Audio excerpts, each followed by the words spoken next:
هرات کې خلک د مخابراتي شبکو د فعالیتونو او خدمتونو له کمښت او ټیټ کیفیت څخه شکایت لري.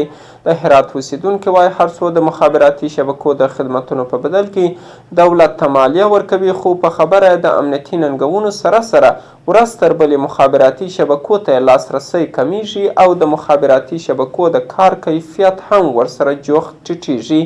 دوی د مسؤلینو او اړوندو ادارو څخه د دې ستونزې د هوارولو غوښتونکي دي. د هرات د مخابراتو او ټکنالوژي رئیس هم ورته اندېښنه لري او وایي د دې ولایت په بېلابېلو ولسوالیو کې د مخابراتي شبکو و خدمتونو ته د خلکو لاسرسی لږ سوی دی. امنیتي ننګونې د انټرنیټي خدمتونو په ګډون د مخابراتي شبکو د خدمتونو ټیټ کیفیت په یو شمېر سیمو کې مخابراتي شبکو ته نه لاسرسی او د شپې لخوا د مخابراتو دوامداره پرچاوي هغه ستونزې او ننګونې دي چې د هرات ولایت اوسیدونکي اندېښمن کړي دي او په دې برخه کې د دولت او اړوند ادارو د جدي پاملرنې غوښتنه کوي. د هرات اوسیدونکي وایي هر څو دولت ته د مخابراتي شبکو د خدمتونو په بدل کې مالیه ورکوي، خو دولت یې د امنیت د ټینګښت په برخه کې پاتې راغلی او په خبره یې ورځ تر بلې مخابراتي شبکو ته یې لاسرسی لنډیږي. متاسفانه مردم به گونه درست یا به گونه شادوبت به خدمات مخابراتی دسترسی ندارند، در حالی که یک مالیه را به دولت میپردازند. دولت مجبوره که تامین امنیت بکنه برای ساعاتی که شبکه‌های مخابراتی اونجا کار میکنند.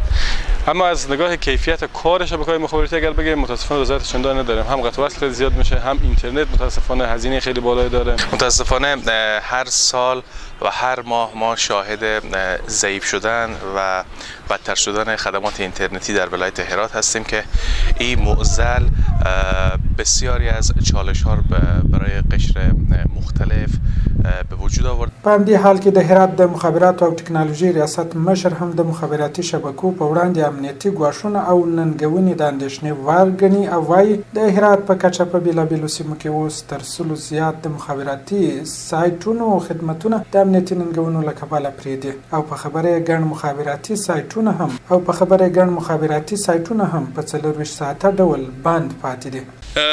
راپوری که پیش ما هست در همکنون 112 سایت در سطح هرات در ولسوالی‌های مختلف از شرکت‌های مختلف زیر تهدید امنیتی هستند.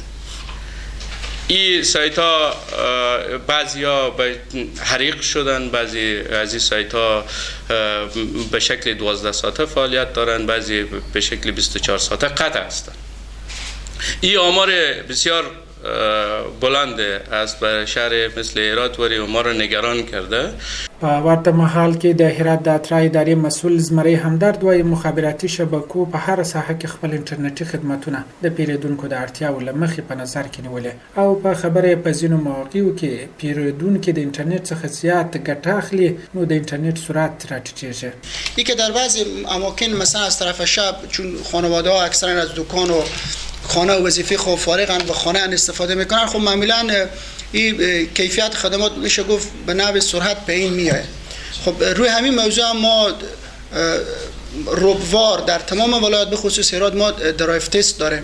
یعنی قبلا آقای نظری با ما همکار بودن به جریان که ما تیم تکنیکی مرکز میاد دقیقاً کیفیت خدمات 2G و 3G ما در تمام حتی کوچه به کوچه هرات ما میریم. په همدې حال کې د هرات د والي ویاند جیلاني فرهاد وایي د مخابراتي شبکو په وړاندې د شته امنیتي ګواښونو او ننګونو د لرې کولو لپاره هوډمن دي چې د پوځي امکاناتو څخه کار واخلي تر څو په دې تړاو شته ستونزې هواره شي. یک گزینه ای است که ما از نفوذ بزرگان قومی استفاده بکنیم، اما ما این اعلام کردیم که تهدید جدی آنگونه که ادعا میشه در جغرافیای ولایت هرات فرارای شرکت‌های مخابراتی نیست و در این راستا ما آماده هستیم حتی از نیرو امکانات نظامی هم به خاطر تامین امنیت بهتر استفاده بکنیم. در این زمان نباید شهروندان از خدمات شرکت‌های مخابراتی محروم ساخته باشند. دا په داسې حال کې د چې شاوخوا د یوې میاشتې راهیسې د شینډنډ په 15 ګونو ولسوالیو کې د امنیتي ګواښونو او ننګونو له کبله د مخابراتي شبکو فعالیتونه پرې سوي او د ځایي خلکو په خبره دولت تر اوسه نه دی توانېدلی چې یادې ستونزې هوارې کړي او دا حالت د خپل لاس او پښو د تړلو په څېر یادوي.